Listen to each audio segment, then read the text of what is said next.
Hello दोस्तों, प्रतिमा GS academy पे आप सभी का स्वागत है।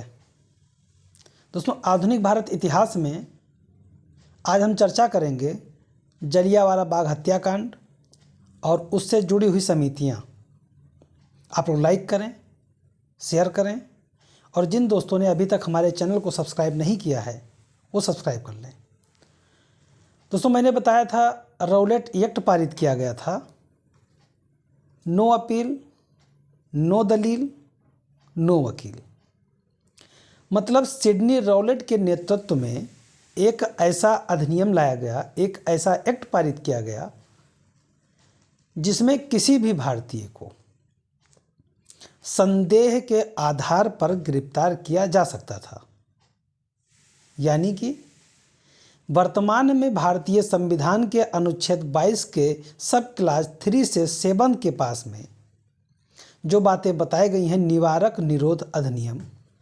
तो निवारक निरोध का मतलब ये होता है कि किसी भी अपराध को करने से पहले गिरफ्तार कर लेना।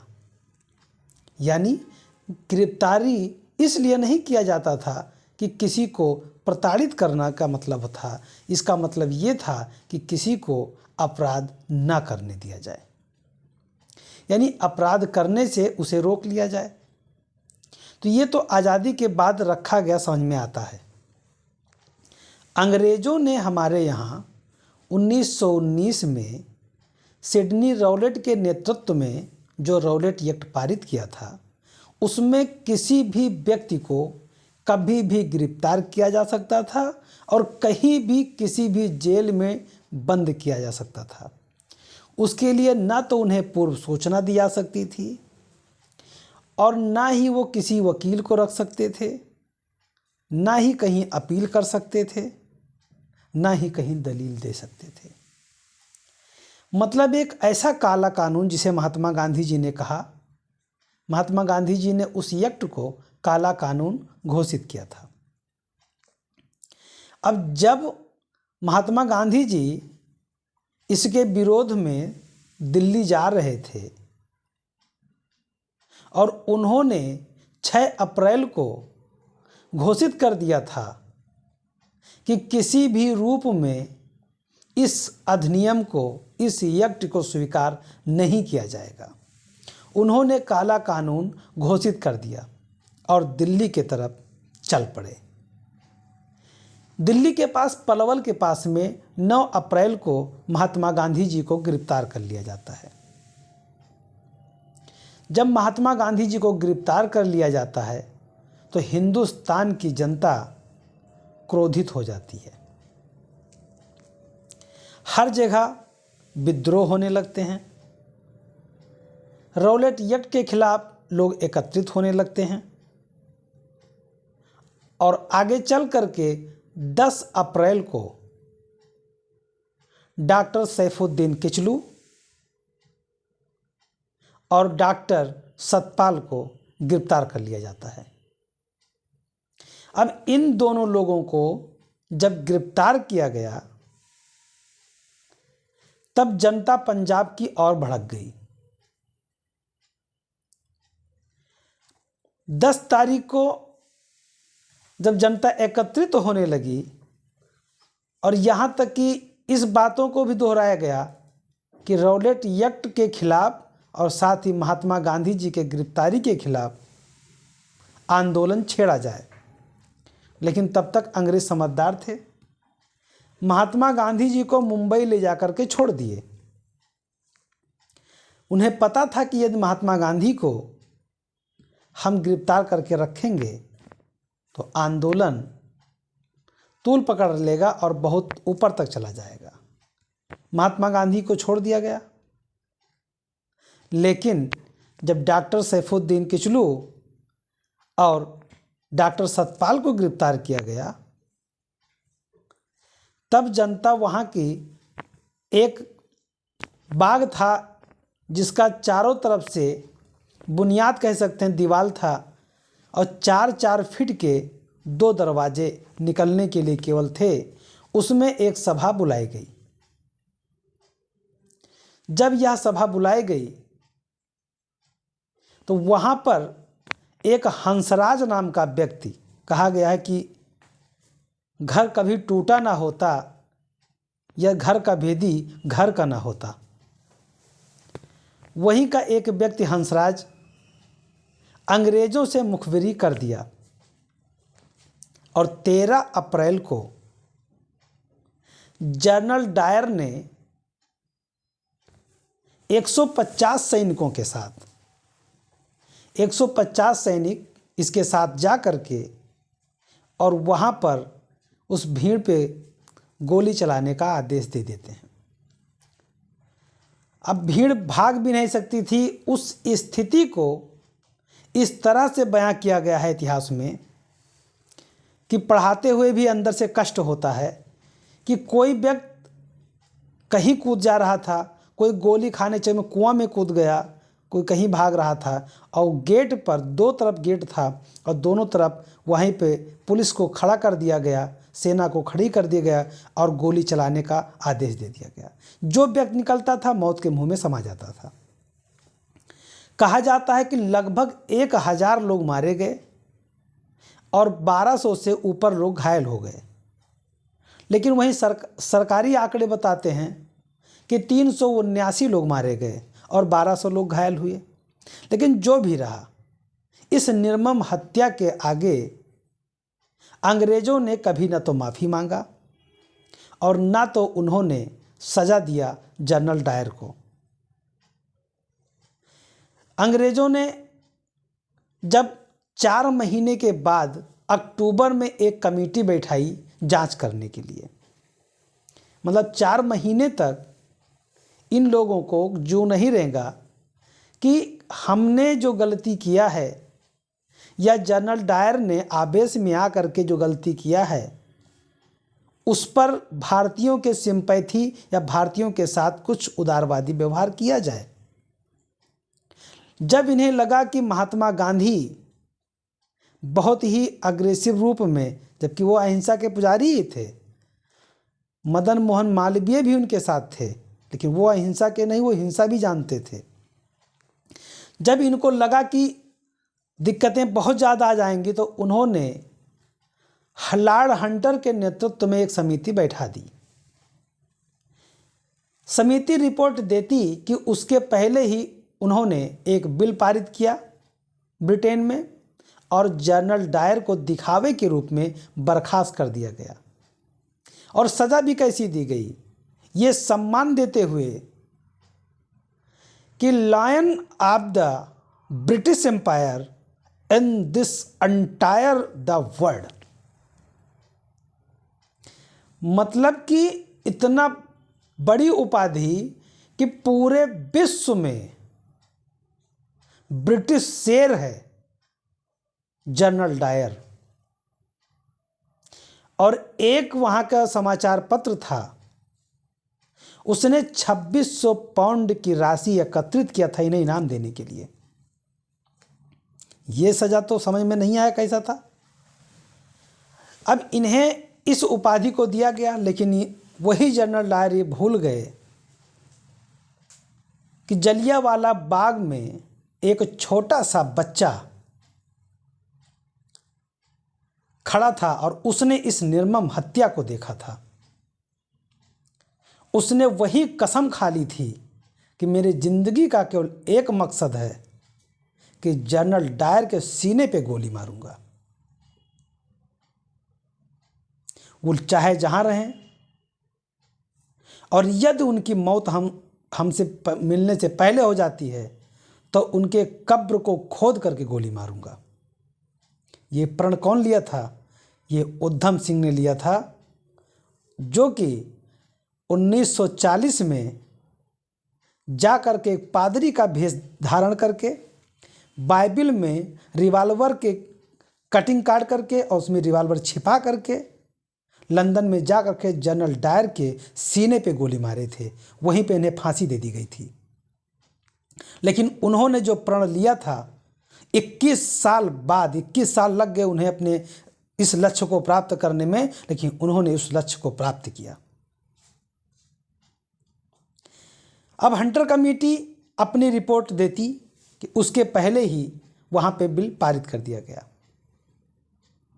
हंटर कमेटी में 8 सदस्य को रखा गया था और दिखावे के लिए 3 उन सदस्यों को रखा गया था भारतीयों को जो ब्रिटिश चाटुकारिता के शिकार थे।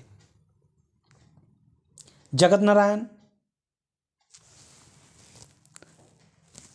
और चमन लाल सीतलवाड़ और शाह बजाजी सुल्तान, ये 3 लोग उसमें शामिल थे।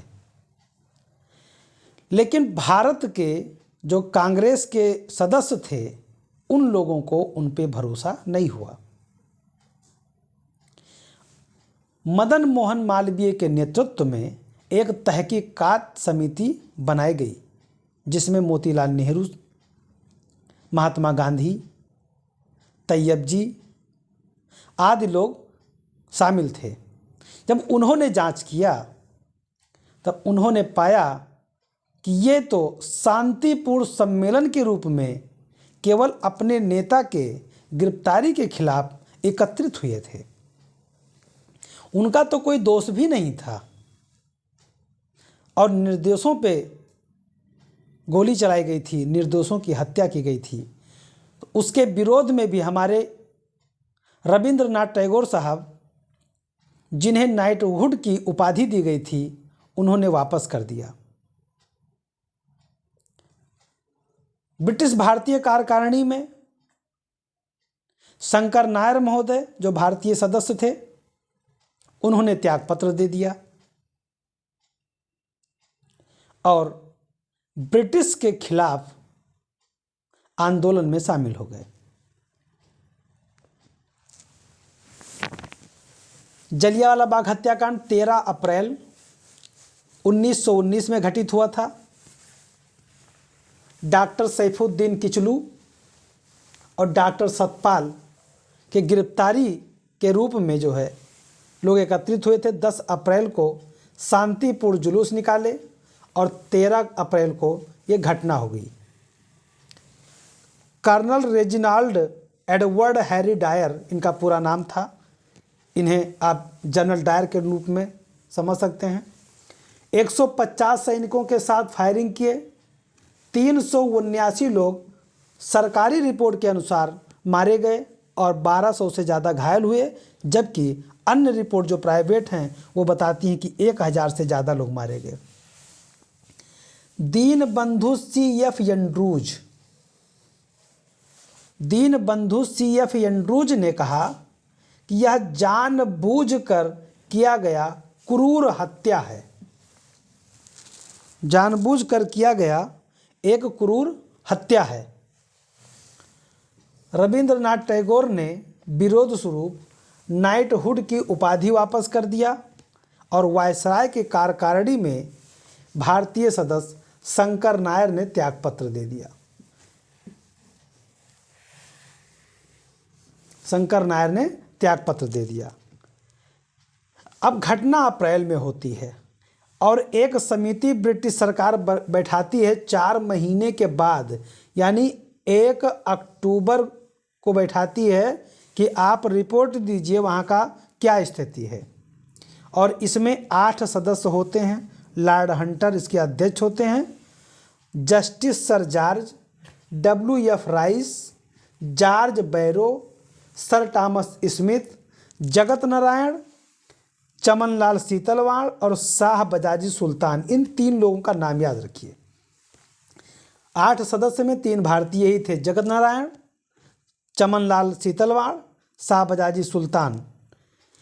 ये अपनी रिपोर्ट दिए भी नहीं थे कि ब्रिटिश संसद में इंडेमेटरी बिल पास कर दिया गया।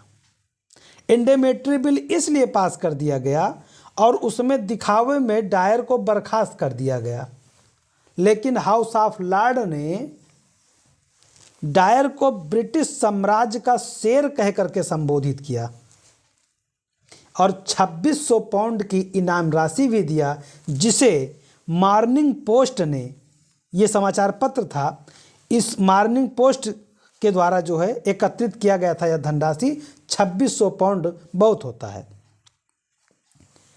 तहकीकात कमेटी भारतीयों के द्वारा, कांग्रेस के द्वारा बैठाई गई थी।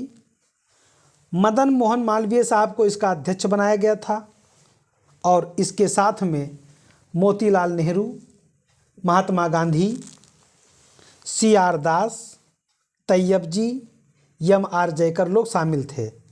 इसकी मुखबिरी किया था हंसराज ने। हंसराज के मुखबिरी के वजह से ये घटना हो पाई थी। खिलाफत आंदोलन। जलियांवाला बाग हत्याकांड के बाद में ब्रिटिश जब प्रथम विश्व युद्ध समाप्त हुआ तब उन्होंने तुर्की का विभाजन करना चाहा। तुर्की उस समय मुसलमान देशों का विश्व गुरु के रूप में जाना जा रहा था, यानी इस्लामिक गुरु देश के रूप में लोग उसे समझते थे। खिलाफत पहले एक खलीफा होते थे, खलीफा के मान्यता के बाद में ही कोई भी इस्लामिक देश को मान्यता प्राप्त होता था और वो मान्यता तुर्की देता था। यानी तुर्की इस्लामिक नेतृत्वकर्ता धार्मिक रूप से अपने आप को मानता था और वैश्विक जो मुसलमान देश हैं वो उसे स्वीकार करते थे। जब इंग्लैंड ने उसे प्रथम विश्व युद्ध के समापन के बाद में विघटित करना चाहा तो अलग अलग मुस्लिम देशों में विद्रोह शुरू हो गए, यानी अंग्रेज़ों के खिलाफ आंदोलन शुरू हो गए। उसी का एक परिणाम था भारत में भी खिलाफत आंदोलन शुरू किया गया। दो अली बंधु थे, शौकत अली और मोहम्मद अली। इन दोनों लोगों ने मिलकर के भारत में खिलाफत आंदोलन शुरू करने का निश्चय किया और खिलाफत आंदोलन शुरू होता, साथ ही महात्मा गांधी जी को भी हिंदू मुस्लिम एकता, जिसका बीज 1906 में मुस्लिम लीग के गठन के साथ उपजा था, उसे समाप्त करने का महात्मा गांधी को एक अवसर प्राप्त हुआ। इस अवसर को महात्मा गांधी जी ने हिंदू मुस्लिम एकता के साथ प्रदर्शित करने का मौका समझा और गांधी जी भी खिलाफत आंदोलन में शामिल हो गए। जब खिलाफत आंदोलन में महात्मा गांधी जी शामिल हो गए तब खिलाफत आंदोलन बहुत तेजी से प्रारंभ हो गया और बड़े बड़े दिग्गज नेता अबुल कलाम जैसे लोग इसमें शामिल हो गए, क्योंकि महात्मा गांधी जी का शामिल होने का मतलब था कि हिंदुस्तान एक साथ खड़ा हो गया है। उसके बाद में जब डॉक्टर अहमद अंसारी के नेतृत्व में एक प्रतिनिधि मंडल को वायसराय से मिलने के लिए भेजा गया तो वायसराय ने इनसे मिलने से इनकार कर दिया, या कह सकते हैं कि ये केवल खाली हाथ लौटे, इसका कोई परिणाम नहीं निकला। तब महात्मा गांधी जी ने कहा मेरे पास विकल्प है और अब आंदोलन चलाएंगे हम, नॉन कोऑपरेशन मूवमेंट, असहयोग आंदोलन हम चलाएंगे। मोहम्मद अली जिन्ना ने कहा कि जो भी मुसलमान यदि ब्रिटिश सेना में जाता है तो वह धर्म के खिलाफ होगा। यानी ऐसा लग रहा था कि जैसे हिंदू मुस्लिम हिंदुस्तान की एकता का ऐसा पाठ लिखेंगे जो आगे चलकर सदियों तक कभी भुलाया नहीं जाएगा। 1857 के विद्रोह में ये एकता देखने को मिली थी, लेकिन परिणाम उस तरह का नहीं हुआ जो होना चाहिए था। महात्मा गांधी ने असहयोग आंदोलन प्रारंभ किया। 1 अगस्त 2020 को असहयोग आंदोलन का प्रस्ताव कलकत्ता के विशेष अधिवेशन 1920 में पारित किया गया। कलकत्ता के विशेष अधिवेशन 1920 के अध्यक्ष थे लाला लाजपत राय साहब। उसके बाद में नागपुर के वार्षिक अधिवेशन में इसकी पुष्टि कर दी गई, यानी असहयोग आंदोलन की पुष्टि कर दी गई। अब खिलाफत आंदोलन और असहयोग आंदोलन दोनों मिल करके पूरे भारत में एक साथ खड़े हो गए और महात्मा गांधी ने कहा कि स्वराज अब 1 साल में मिल जाएगा। महात्मा गांधी जी बहुत बुद्धिमान थे। वो जनता के नस समझते थे और कब आग्रेसिव करना है, कब इन्हें शांत करना है, महात्मा गांधी जी बखूबी जानते थे। उन्हें पता था कि हिंदुस्तान की जनता में जोश तो बहुत है, लेकिन परिपक्वता की कमी है, मैच्योरिटी की कमी है। खिलाफत आंदोलन में हसन मोहानी साहब ने ही एक गज़ल गाया था कि चुपके चुपके दिन रात आंसू बहाना याद है। ये गज़ल हज़रत मोहानी साहब ने गाया था और खिलाफत आंदोलन के समय में गाया था। वो कवि भी थे, शायर भी थे, यानी एक ऐसे किस्म के नेतृत्व प्राप्त हुआ था उस समय। लगभग लोग वकालत करते थे। जब असहयोग आंदोलन शुरू हुआ तो भारत के दिग्गज वकील अपना वकालत छोड़ दिए, जैसे मोतीलाल नेहरू साहब। मोतीलाल नेहरू साहब का उस समय का एक केस का एक बार का फीस उस समय के लाखों रुपया होता था, लेकिन उन्होंने ठुकरा दिया, छोड़ दिया। उनके पुत्र जवाहरलाल नेहरू ने भी छोड़ दिया। वल्लभ भाई पटेल साहब ने भी छोड़ दिया। उनके बड़े भाई विट्ठल भाई पटेल साहब ने भी छोड़ दिया। डॉक्टर राजेंद्र प्रसाद साहब ने छोड़ दिया। CR दास साहब ने छोड़ दिया। यानी कि पूरी की पूरी एक बटालियन की समय कह सकते हैं कि वकालत करने वाले दिग्गज वकीलों में शामिल थे। इन लोगों ने नॉन कोऑपरेशन मूवमेंट के तहत अपनी वकालत को छोड़ दिया। असहयोग आंदोलन के लिए इन लोगों ने वकालत को छोड़ करके और भारत के साथ खड़े हो गए। महात्मा गांधी साहब जिस तरह का आंदोलन चलाना चाहते थे, उनको ये पता था कि किस तरह से रचनात्मक कार्यों को करते हुए हम असहयोग आंदोलन को आगे ले जाएंगे। लेकिन भारत का दुर्भाग्य कहेंगे या भारत की जनता की जो असभ्यता कह सकते हैं उस समय की, या ऐसा कह सकते हैं कि मैच्योरिटी नहीं था, परिपक्वता नहीं था और अग्रेसिव हो गए। गांधी जी ने कहा था कि किसी भी रूप में हम हिंसा नहीं करेंगे। हम पे लाठियां गिरेंगी तो हम लाठी खाएंगे, हम पे गोली मारेंगे तो हम मर जाएंगे, लेकिन हम उन पे हाथ नहीं उठाएंगे। हम हिंदुस्तान को हिंदुस्तान बनाना चाहते हैं। हिंदुस्तान जो हमारी थी, जिस तरह की हमारी संस्कृति है, हमारी सभ्यता है, हम उसे धूमिल नहीं होना देना चाहते थे। लेकिन 4 फरवरी 1922 गोरखपुर के चौरी चौरा के पास एक जुलूस निकला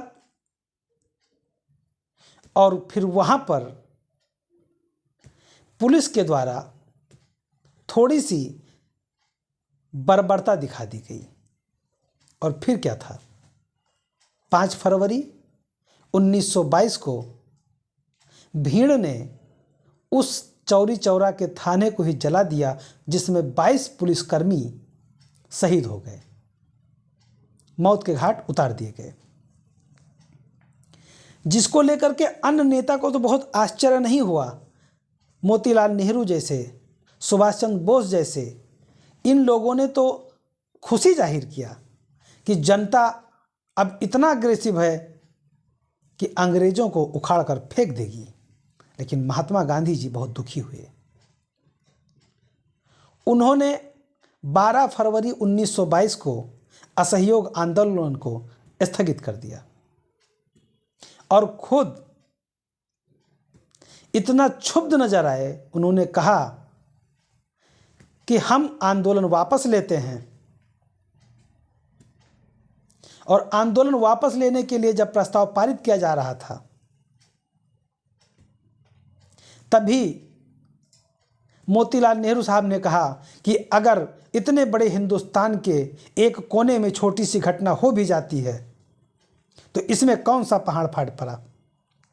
किसी एक के गलती की सजा पूरे भारत को क्यों मिलनी चाहिए। जब असहयोग आंदोलन अपने चरम पर है तब उसे वापस लेना दुर्भाग्यपूर्ण से कम नहीं है। वही सुभाष चंद्र बोस ने कहा कि जनता इतनी आतुर है, जनता इतना अग्रेसिव है, जनता जाग चुकी है, अंग्रेजों को उखाड़कर फेंकने में क्षणिक नहीं लगता। और ऐसे समय में महात्मा गांधी जी के द्वारा लिया गया निर्णय ये निंदनीय है, हम इसकी निंदा करते हैं। महात्मा गांधी जी ने कहा, मुझे फर्क नहीं पड़ता कि कौन निंदा करता है कौन क्या, मैं सारे जख्म सारे घूंट खून के पीने को तैयार हूं, लेकिन हिंदुस्तान की जनता को हिंसा के मार्ग पे नहीं ले जाऊंगा। ऐसा समाज में नहीं बनाऊंगा, ऐसा आज़ादी मुझे नहीं चाहिए कि जहां खून खराबा से आज़ादी मिले। और जब महात्मा गांधी का विरोध ज़्यादा हुआ तो उन्होंने कहा कि हमें ये मत दिखाइए कि आपके पास कितनी भीड़ है, मैं भारत के बालू से भी, भारत के एक मुट्ठी बालू से कांग्रेस से बड़ा आंदोलन खड़ा कर सकता हूं, ये हम में दम है। और हिंदुस्तान के किसी भी जनता को मैं हिंसक नहीं होने दूंगा तो नहीं होने दूंगा। गांधी जी के इस रूप को देख करके काफी लोग अग्रेसिव थे जो शांत हो गए। जब गांधी जी ने असहयोग आंदोलन शुरू करने का प्रावधान रखा था तब एनी बेसेंट ने उन्हें शैतान कहा था। गांधी जी जब चंपारण सत्याग्रह के लिए गए थे तब एनी बेसेंट ने उन्हें मूर्ख कहा था और नया नया राजनीतिज्ञ कहा था। और जब इन्होंने असहयोग आंदोलन शुरू किया तब इन्हें शैतान कहा। वो ऐसा क्यों कहती थी? क्योंकि वो असहयोग आंदोलन और सत्याग्रह के खिलाफ थी। वो होम रूल तो चाहती थी, लेकिन वो चाहती थी कि ब्रिटेन के अंदर ही रहे। क्योंकि उन्होंने आयरलैंड का होम रूल आंदोलन सफल होते देखा था और आयरलैंड में ब्रिटेन का ही राजा आज भी राजा होता है। और इसे ही एनी बेसेंट यहाँ लागू करना चाहती थी और भारतीय किसी भी रूप में स्वराज से नीचे मानने को तैयार नहीं थे। जब असहयोग आंदोलन को वापस लिया गया तो जो हिंदू मुस्लिम एकता की बात थी, खिलाफत आंदोलन में एक अलग प्रकार का गुस्सा चढ़ा और हिंदू मुस्लिम का एकता के बजाय दूरियां और बढ़ गईं। मुसलमानों को लगा कि खिलाफत आंदोलन को महात्मा गांधी जी ने इस्तेमाल किया है और अगर महात्मा गांधी जी हमारे साथ खड़े होते तो असहयोग आंदोलन लेने के बाद भी वो हमारे साथ खड़े होते। जबकि अध्यक्ष खिलाफत आंदोलन अखिल भारतीय खिलाफत कमेटी जो बनाई गई थी उसकी अध्यक्षता महात्मा गांधी को दिया गया था। महात्मा गांधी की अध्यक्षता में जब खिलाफत कमेटी का गठन किया गया तो उसको लेकर के पूरे हिंदू मुस्लिम दोनों समुदायों में काफ़ी खुशियां थीं। एक की एकता प्रदर्शित होकर के हम हिंदुस्तान से मुसलमानों को बाहर कर देंगे, लेकिन ऐसा नहीं हुआ। ऐसा इसलिए नहीं हुआ कि महात्मा गांधी साहब जानते थे कि हम आज अपने कुछ नेताओं के, कुछ कार्यकर्ताओं के, कुछ तो स्वतंत्रता सेनानियों के गालियों का घूंट पी करके अगर हम जनता को बचा पाएंगे तो ये हमारे लिए छोटी बात होगी। उन्हें पता था कि अभी हमारी जनता इतनी परिपक्व नहीं है कि उन्हें क्या करना चाहिए, और ब्रिटिश अगर अग्रेसिव हो गए और दमन पर उतर आएंगे तब ऐसी स्थिति में हमारी हिंदुस्तान की जनता मारी जाएगी। और अगर अंग्रेज गोली चलाएंगे तो काफ़ी जनता हमारी मार दी जाएगी और हमारा आंदोलन जो सफल होता दिख रहा है वो असफल हो जाएगा। अब यहाँ पे एक प्रश्न ये बनता है कि किस तरह से महात्मा गांधी जी को ये सफल नजर आया। तो साथियों, जब किसी बच्चे को घर में देखिए, जब कोई बच्चा किसी को बाहर जाता है युद्ध करने, लड़ाई करने, और जब उसको मारना चाहता है और जब मारते समय वो विजेता के रूप में हो, उसका हाथ पकड़ करके उसे शांत कर लो तो उसका जोश हमेशा बना रहता है कि इस बार तो पिताजी ने रोक लिया, अगली बार मौका मिलने दीजिए, हम मार देंगे। लेकिन यदि वो बच्चा पीट करके आता तो क्या ये भाव रख पाता कि इस बार तो पिताजी ने रोक लिया, अगली बार मौका मिलने दो, हम देख लेंगे। गांधी जी जनता का मनोबल नहीं तोड़ना चाहते थे। गांधी जी को पता था कि अगर अंग्रेजों के गोली के शिकार हुए तब मनोबल टूट जाएगा और अगला आंदोलन जब हम चलाएंगे उसमें इनके अंदर जोश नहीं रहेगा। और इस बात को, इस मनोविज्ञान को गांधी जी पढ़ लिए थे। और इसीलिए कहा जाता है कि कोई जीवित रहते भगवान बन गया हो, वो महात्मा गांधी थे। एक जुबान पे फिर लोग उतने एकत्रित हो जाते थे जो नाराज होते थे, लेकिन गांधी जी अगर जैसे ही आवाज देते थे लोग एकत्रित हो जाते थे। लोगों में यह उत्साह था कि इस बार बापूजी रोके नहीं होते तो हम अंग्रेजों को बाहर कर देते, उनको मारकर भगा देते। लेकिन कोई बात नहीं, बापू ने कहा तो हम रुक गए। अगली बार जब बापू कहेंगे तब हम इनको मारेंगे। ये जोश बरकरार रखने के लिए उन्होंने देखा कि छोटी सी हिंसा घटित हुई है, अभी रोक दो। और नहीं, इससे ज़्यादा जब 1857 को रोक दिया गया, क्योंकि उन्हें पता था कि घर में आज भी कई प्रकार के जयचंद मौजूद हैं। 1857 में भारतीय न मिले होते, ये बात कैनिंग ने साफ साफ कही थी कि यदि सिंधिया परिवार और कुछ जमींदार नहीं मिले होते तो हम 1857 के इस विद्रोह में बह गए होते।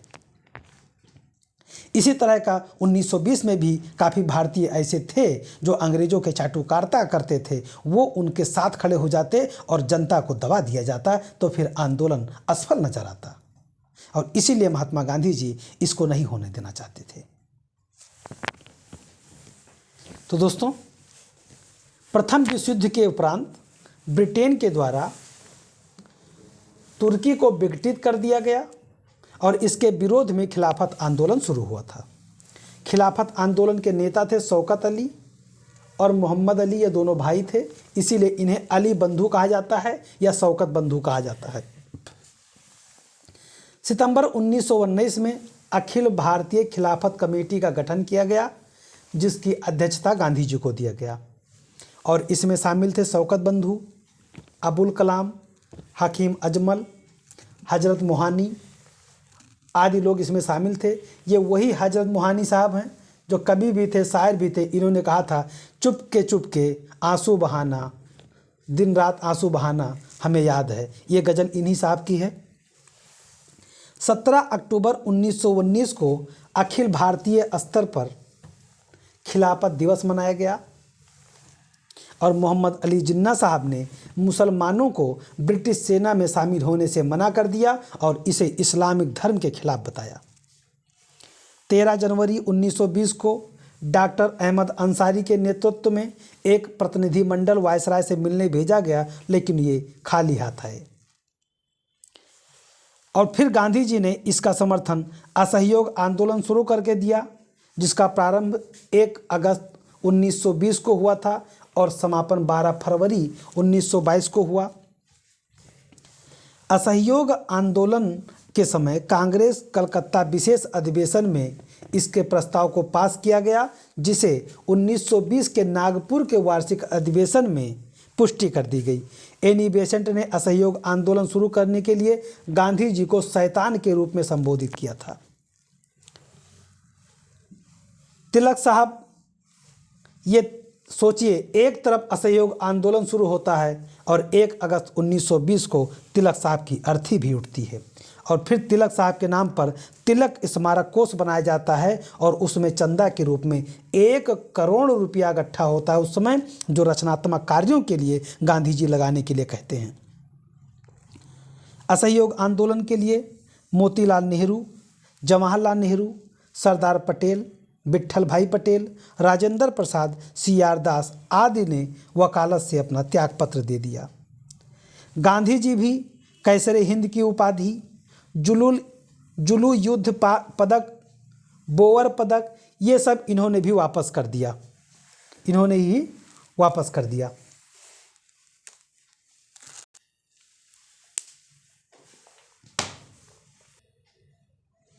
अब असहयोग आंदोलन में जब स्वदेशी पर फोकस किया जाना शुरू किया गया, तब सुभाष चंद्र बोस साहब ICS से त्यागपत्र दे दिए और भारत के साथ खड़े हो गए।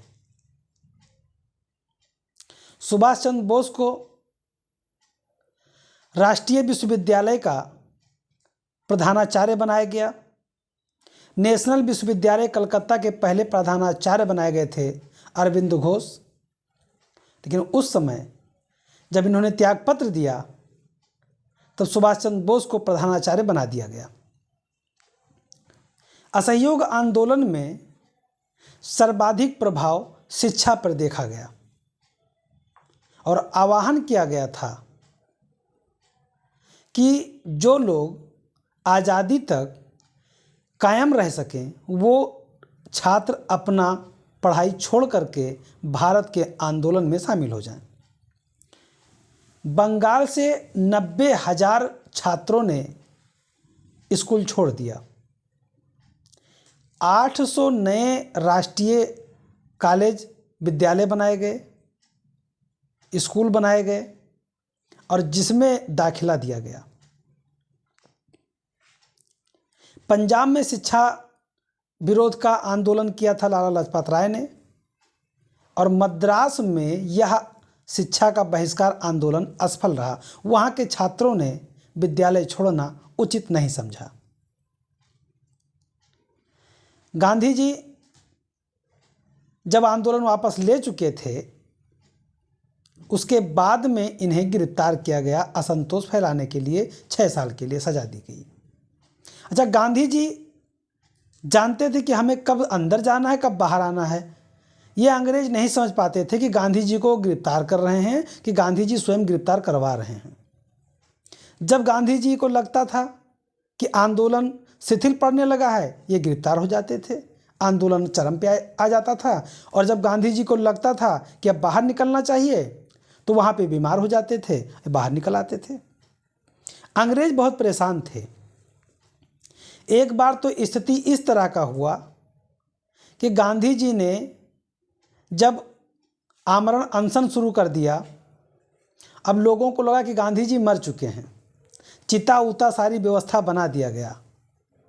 और जब गांधी जी को ले चलना हुआ तो गांधी जी राम राम कहते उठ कर बैठे कि बड़ी गहरी नींद थी। अंग्रेज परेशान हो गए कि यह आदमी है कि कौन है, लेकिन हिंदुस्तान के लिए गांधी जी बहुत ज़रूरी थे। शायद एक फरिश्ता ही थे वो, कि जब जब आवश्यकता पड़ा तब तब क्रमशः उन्होंने भारत के लोगों को आगे करके हिंदुस्तान को अंततः आज़ादी दिलाने में बहुत बड़ा योगदान दिया। उधर खिलाफत आंदोलन चल रहा था, लेकिन खिलाफत आंदोलन में जब असहयोग आंदोलन समाप्त हो गया 1922 में, आज 2022 के 100 साल पहले की घटना है ये, जब यह आंदोलन समाप्त हो गया तब खिलाफत के लोग भारत के हिंदुओं से नफरत करने लगे। यानी हिंदू मुस्लिम की एकता का जो आधार रखा गया था वो चरम पर होने लगा। लेकिन उधर जिसके लिए ये लोग यहाँ लड़ रहे थे, जिसके लिए हिंदू के खिलाफ हो गए थे, जिसके लिए हिंदुस्तान के आंदोलन में न सहयोगी बन करके खलीफा के लिए लड़ रहे थे, वहाँ पर 1924 में मुस्तफ़ा कमाल पाशा सुल्तान बने।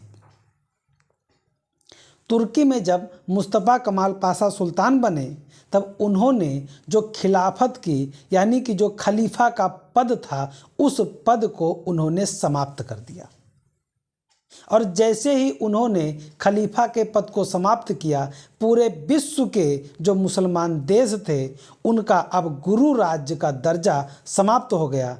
तो ये आंदोलन अपने आप समाप्त हो गया। यानी आप कह सकते हैं कि खिलाफत आंदोलन जो 1919 को शुरू हुआ था वो जा करके 1924 में अपने आप समाप्त हो गया, क्योंकि तुर्की के नए सुल्तान मुस्तफ़ा कमाल पाशा ने खलीफा के पद को समाप्त कर दिया।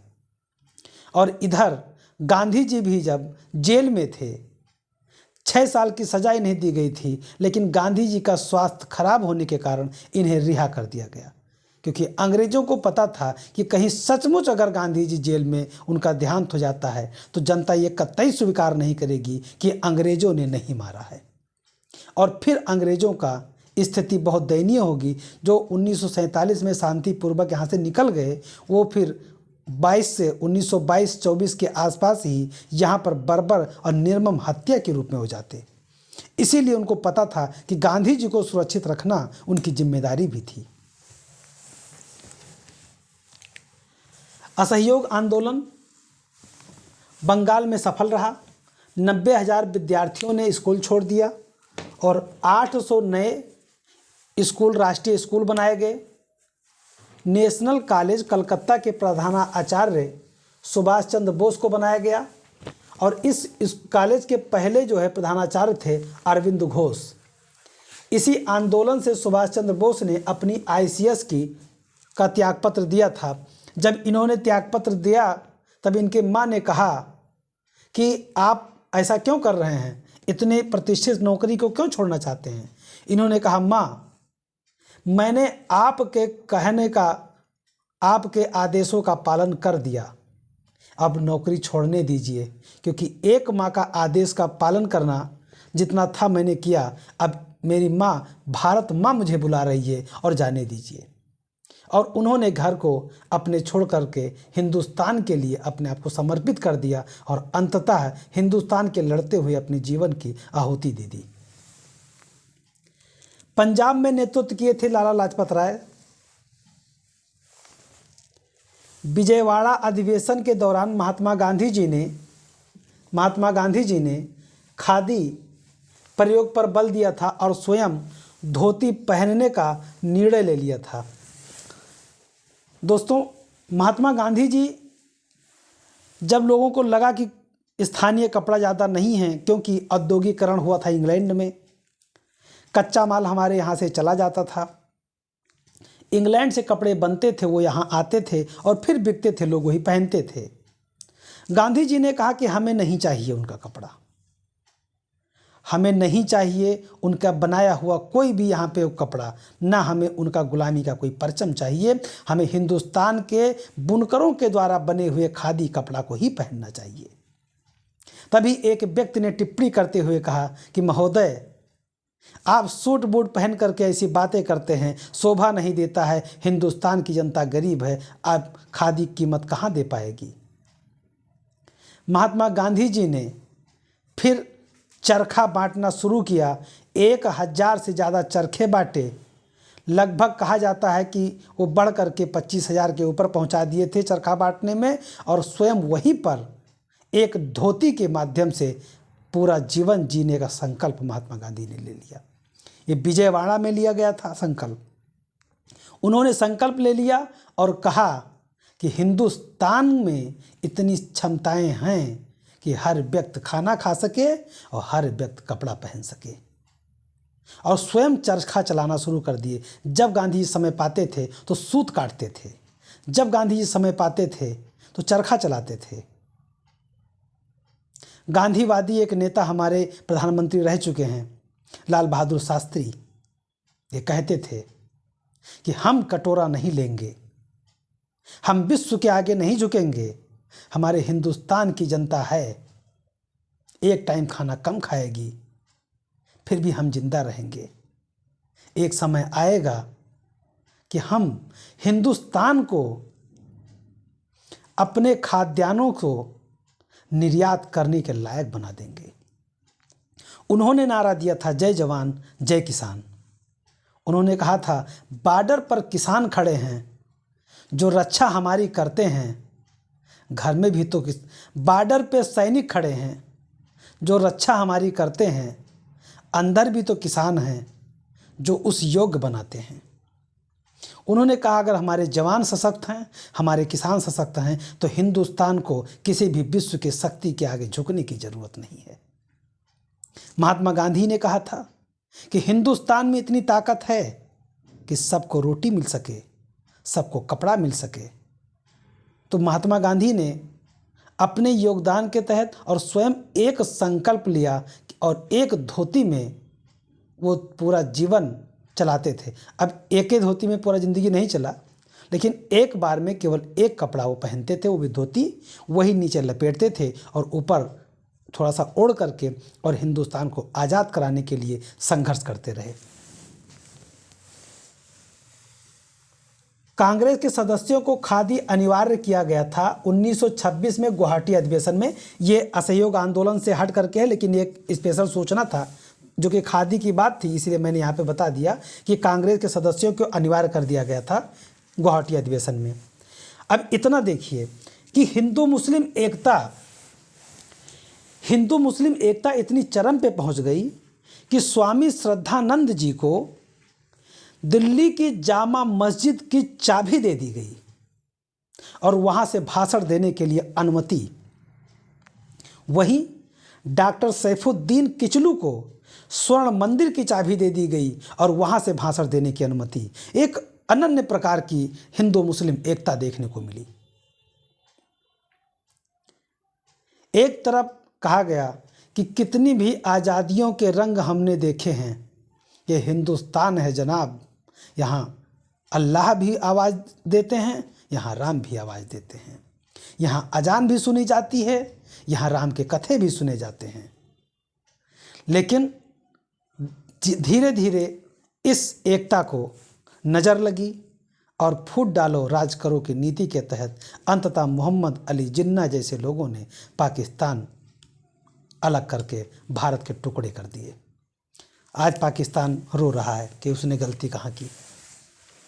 स्वामी श्रद्धानंद जी को जामा मस्जिद की और डॉक्टर सैफुद्दीन किचलू को स्वर्ण मंदिर की चाबी दे दी गई और वहाँ से भाषण देने के लिए कहा गया। महात्मा गांधी जी ने अपने यंग इंडिया नामक पुस्तक में कहा है कि मैं हिंसा बर्दाश्त नहीं कर सकता, हिंसा नहीं देख सकता, मुझे मौत स्वीकार है। यदि आप लोग हिंसा करना चाहते हैं तो पहले मुझे मौत दे दो, मैं हिंदुस्तान की जनता को हिंसा के रूप में नहीं छोड़ूंगा। न्यायाधीश ब्रूमफील्ड ने 10 मार्च 1922 को असंतोष भड़काने के जुर्म में गांधी जी को 6 साल की सज़ा दी, लेकिन गांधी जी अंदर गए, आराम किए, 1.5 साल थे। उसके बाद ये बीमार पड़ गए और इनको बाहर छोड़ दिया गया। मुस्तफ़ा कमाल पाशा ने 1924 में खलीफा के पद को समाप्त कर दिया और भारत में खिलाफत आंदोलन अंततः स्वतः समाप्त हो गया। अब यहाँ पर असहयोग आंदोलन समाप्त कैसे हुआ? 5 फरवरी 1922 को चौरी चौरा कांड हुआ और 12 फरवरी को गांधी जी ने असहयोग आंदोलन वापस ले लिया। खिलाफत आंदोलन समाप्त हुआ क्योंकि तुर्की के नए सुल्तान बने मुस्तफ़ा कमाल पाशा, उन्होंने खलीफा के पद को समाप्त कर दिया और अंततः खिलाफत आंदोलन स्वतः समाप्त हो गया। तो दोस्तों, मैं अपनी क्लास को यहाँ समाप्त करता हूँ। आप लोग लाइक करें, शेयर करें और जिन दोस्तों ने अभी तक हमारे चैनल को सब्सक्राइब नहीं किया है वो सब्सक्राइब कर लें। धन्यवाद। जय हिंद, जय भारत।